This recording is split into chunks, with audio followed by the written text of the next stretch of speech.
Welcome to the deep dive. Today we're tackling a really critical issue, something high stakes and definitely time sensitive for anyone in financial security leadership. We're talking about cryptanalytically relevant quantum computers, CRQCs. These are the machines poised to basically shatter the public key crypto, like RSA and ECC, that underpins, well, almost everything in finance today. That's right. And the threat isn't some sci-fi fantasy. It's grounded in proven mathematics, specifically Shor's algorithm. What takes current supercomputers, maybe millennia, to crack becomes potentially hours of work for a capable CRQC. Okay, so the science is solid, but the real headache for you, the CISO listening, is the timing, right? This idea of Q-day. Exactly. When will these machines actually arrive? You hear estimates ranging anywhere from, say, 5 years to maybe 15 years, or even longer, depending on who you ask. And it's that uncertainty, that wide window, that makes it incredibly tough to walk into the boardroom today and ask for significant budget. Right. How do you justify spending potentially millions now on a threat that might be over a decade away? So our mission in this deep dive is to cut through that fog. We want to arm you with a clear, evidence-based case to convince your board, and crucially your CTO, that quantum-safe migration needs funding and priority, well, starting now. Okay, let's unpack this. Why the urgency? Why spend precious capital and divert teams now if this quantum threat could realistically be 5, 10, maybe even 15 years out? It boils down to a fundamental mismatch. A mismatch between how long your most valuable data needs to stay secret and how long it actually takes to make it quantum safe. The number one driver for immediate action is a risk called harvest now, decrypt later, HNDL. HNDL. Okay, break that down. What does that mean in practice for a bank or an investment firm? It means that right now, today, sophisticated adversaries are collecting and storing huge amounts of your encrypted data traffic. We're primarily talking nation states here, given the immense resources needed for this scale of collection and storage. So they're hoarding data. Why?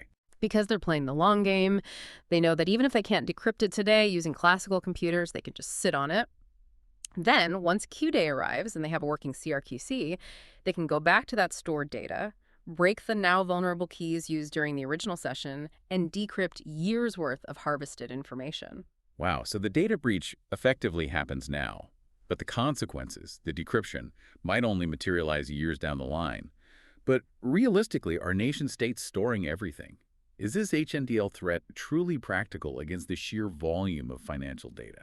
Probably not everything, but it's absolutely practical and scalable against high-value targeted assets. Think about your crown jewels. For the financial sector, the prime targets are data types needing confidentiality for, say, 10 years or more. We're talking proprietary trading algorithms, long-term investment records, detailed loan documents, decades of customer PII, sensitive M&A data.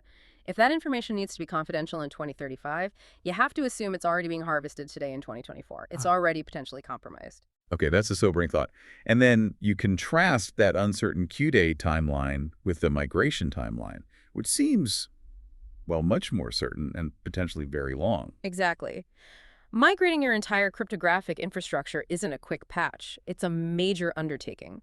Industry bodies and consultancies generally agree it's a multi-year effort, usually broken down into key domains, risk assessment, governance, technology changes, training, managing external partners. I've seen roadmaps suggesting just the first few phases, getting assessed, setting up governance, initial testing and deployment, can easily take 16 to 25 months, minimum. That sounds about right. And here's the critical calculation you need to present. Your total migration time must be less than the required confidentiality period of your data, minus the estimated time until Q-Day. If you need data secret for 15 years and you think Q-Day is 10 years away, you only have 5 years to complete that entire complex migration. If your migration takes longer than 5 years, you're already exposed. So that potential 5 to 15-year window for Q-Day suddenly looks a lot tighter when you factor in a multi-year migration project. Yeah, precisely. And that shrinking window is why preparation, especially for your most critical systems and long-lived data, has to begin as soon as practically possible. Q-Day is a when, not an if. Every month you delay starting the process just widens that window of risk exposure for data being harvested today. And if we connect this urgency to the bigger picture for the board, this isn't just another IT upgrade. It's a fundamental strategic business risk. It directly threatens the core tenets of information security, confidentiality, integrity, and availability, the classic CIA triad. Right, that's the language the board understands. So how do we translate the technical threat breaking RSA ECC into concrete business consequences that justify, frankly, a significant investment now. You start with the most direct impacts. First, financial loss. This isn't just the cost of incident response, which will be huge. Think about the regulatory fines. If years of PII or financial records protected by now broken keys are exposed via HNDL, the penalties under laws like GDPR could be catastrophic. And then there's the reputational fallout. Absolutely, reputational damage. Losing the trust of customers, investors, partners, that can be even more damaging than the initial financial hit, especially in finance where trust is paramount. You also mentioned integrity. How does quantum computing threaten that? That's critical. Many systems rely on digital signatures based on current public key crypto to verify authenticity and integrity. Think transaction signing, software updates, secure logins. If those signatures can be forged because the underlying crypto is broken, you open the door to massive fraud, unauthorized transactions, potentially manipulated financial reporting, or even injecting malware disguised as legitimate updates. It undermines the very trustworthiness of your digital operations. Availability can also be hit if core systems relying on compromised authentication fail. So it's not just about keeping secrets, it's about trusting the systems themselves. Okay. Beyond these potential disasters, what about the regulatory side? Are there, say, government mandates pushing the financial sector to act, even indirectly? Yes, the regulatory landscape is definitely shifting. It's moving from just gentle guidance towards firm expectation. The key driver here is the work by the U.S. National Institute of Standards and Technology, NIST. They're in the final stages of standardizing the first set of post-quantum cryptography, or PQC, algorithms. We're talking about standards like FIPS 203 for ML-Chem, which is key establishment, and FIX 204 for ML-DSA, digital signatures. These NIST standards are effectively setting the global baseline for what secure will mean in the near future. And these technical standards then ripple outwards, influencing policy and mandates. Exactly. Look at the U.S. government's own requirements. The Commercial National Security Algorithms Suite 2.0, CNSA 2.0, mandates that new systems handling national security information must use approved quantum-resistant algorithms starting in 2025. Now, while that doesn't directly regulate banks today, it sends a very strong signal. Financial services are critical infrastructure. Regulators expect the sector to follow best practices, and soon, NIST PQC will be the best practice. So the direction of travel is clear. Very clear. Plus, you have international bodies weighing in, the Financial Stability Board, FSB, the Bank for International Settlements, BIS, the G7 Cyber Expert Group. They've all issued guidance urging financial institutions to assess their quantum vulnerability and start developing transition plans.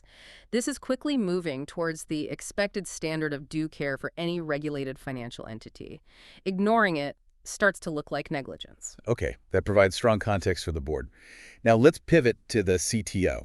They need a practical plan, things they can actually do starting now that aren't hugely disruptive. Where do they begin? What are the immediate wins? The absolute first step isn't technical, it's organizational. Action 1, governance and leadership. You need executive buy-in. Brief leadership clearly. This is a strategic business threat, not just some IT problem down the line. Formally assign a migration lead, someone with authority. And crucially, you need to integrate quantum risk assessment into your existing enterprise risk management frameworks and, very importantly, your business continuity and disaster recovery plans. This can't be a siloed project. Right, embed it into existing processes. Makes sense. What's the first output of that governance structure? Its first major task should be mandating Action 2, the cryptographic inventory. This is sometimes called a CBO, Cryptographic Bill of Materials, or QBOM, for Quantum Bill of Materials. Honestly, this is probably the single most important investment you can make today. Because you can't protect what you don't know you have. And this has benefits beyond just quantum readiness, right? Exactly. That's the win-win you sell to the CTO. Yeah. Just knowing where all your cryptography is used, which algorithms, which keys, which protocols, which libraries, dramatically improves your overall cybersecurity posture and hygiene today. It helps identify weak crypto, expired certificates, non-compliant implementations, regardless of the quantum threat. It's good housekeeping that pays immediate dividends. So what specifically needs to be in this inventory? It's more than just a list of SSL certificates, I assume. Oh, much more. You need to capture instances of asymmetric algorithms like RSA, ECC, Diffie-Hellman, symmetric algorithms like AES, TDES, hash functions like SHA-1, SHA-2, SHA-3. You need to know which protocols use them, TLS, SSH, IPsec, Kerberos, where are they implemented? In applications in libraries like OpenSSL, and hardware like HSMs or TPMs. What about your key management systems, your KMS? And you absolutely must prioritize. Start the discovery process with your crown jewels, the systems processing or storing the most sensitive, longest-lived data. Okay, that sounds daunting. Many organizations might hesitate, thinking they need a fancy automated tool first. Oh. What's the advice there? Wait for the perfect tool. No, definitely don't wait. Automated cryptographic discovery and inventory ACDI tools are getting better, yes, but they aren't a silver bullet yet. You should absolutely start now with what you have. Use existing documentation, network diagrams, configuration files, logs from your HSMs and certificate authorities, even interviewing key development teams. This manual and semi-automated effort gives you crucial initial visibility now and helps you define what you actually need from an ACDI tool later. Right, get started, build momentum. Now, implementation. A big concern for any CTO is performance and stability. Replacing proven crypto feels risky. Is the plan to just rip and replace everything with PQC? No, and that's a key point for reassuring the CTO. Action 3 is the non-rush strategy, focusing on a hybrid approach. There's a strong global consensus emerging, supported by agencies like Germany's BSI and France's ANSSI, that for most systems, particularly in the initial transition phase, a hybrid approach is the way to go. It's hybrid, meaning you run both the old and the new crypto together. Essentially, yes. A hybrid cryptographic scheme combines a well-understood classical algorithm, like ECC or RSA for signatures or ECDH for key exchange, with a new NIST-standardized PQC algorithm. You effectively perform the cryptographic operation, like establishing a key or creating a signature, using both methods in parallel or sequence, and combine the results. Why do that? Doesn't that add overhead? Performance impact. It can add some overhead, yes, and performance needs careful testing. But the benefits are significant, especially now. First, it provides algorithmic diversity. If, hypothetically, an unexpected flaw is found in the brand new PQC algorithm, remember, these are still relatively young compared to RSA, the classical algorithm still provides protection. It's a fail-safe. Second, it aids backward compatibility during the transition. Systems can potentially negotiate whether to use hybrid mode or fall back to classical, only if one end hasn't been upgraded yet. It smooths the migration path. So the message to the CPO is, we're not jumping off a cliff into unknown PQC algorithms immediately. We're building a bridge using this hybrid method. Precisely. It's about resilience and managing the transition risk. Okay, while that hybrid deployment is being planned and tested, are there quicker technical wins? Things they can do today to harden systems using existing known good crypto? Yes, definitely. Focus on strengthening what's already considered quantum resistant or less vulnerable. First, symmetric keys. Maximize their length. If you're using AES 128 for sensitive, long-lived data, you really need to move to AES 256. Grover's algorithm theoretically reduces the effective strength of symmetric keys, roughly halving the bit security, so 128-bit becomes closer to 64-bit, which is breakable. 256-bit remains strong. Second, hash functions. Ensure you're using hashes with outputs of 256 bits or more, like SHA-256 or SHA-384512. Avoid older, weaker hashes like MD5 or SHA-1, which you should be doing anyway. Third, modernize your protocols. Get to TLS 1.3 wherever possible. It removes legacy insecure options and is designed with cryptographic agility in mind, making it easier to slot in PQC later. Good practical steps. AES 256 for strong hashes, TLS 1.3. What about the supply chain? So much depends on third-party vendors. Huge point. You can do everything right internally, but if your key vendors aren't ready, you're still exposed. So action 4 is procurement and vendor management. You need to update your procurement policies and standard contract language now. Explicitly ask potential vendors about their quantum readiness. Specifically, you should be requesting 2 things as part of any RFP or vendor review. 1, do they have their own cryptographic inventory? Do they know where they use crypto? 2, what is their concrete funded roadmap for supporting NIST PQC standards and hybrid approaches in their products and services? You need assurance that the technology and services you buy today have a clear upgrade path to being quantum safe. Make it a selection criterion. That puts the onus on the vendors to get ready too. Okay, this feels like a solid, actionable strategy. So, to summarize the pitch for the board and CTO, starting this quantum-safe journey now directly tackles that harvest now, decrypt later risk for your most valuable long-term data.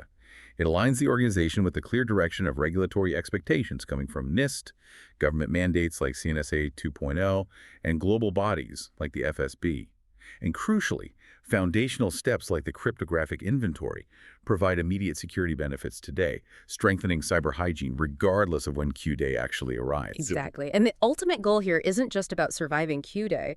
It's about building cryptographic agility. That means developing the organizational muscle, the processes, the inventory, the skilled people, the flexible architecture to be able to swap out or update cryptographic components relatively quickly and with minimal disruption, whatever the future threat might be. Because even today's PTC algorithms might face challenges down the road. Agility is the true long-term resilience strategy. Cryptographic agility, that's the strategic objective. Okay, final thought for you, our listener, the CISO grappling with this.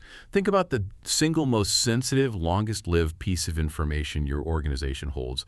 Maybe it's customer data going back decades, maybe it's critical IP. Now, assume a CRQC is definitely available in 10 years. Is that data truly safe today? Or is it already sitting on an adversary's server, patiently waiting for Q-Day? That's the question that should drive the urgency for funding and action, starting right now.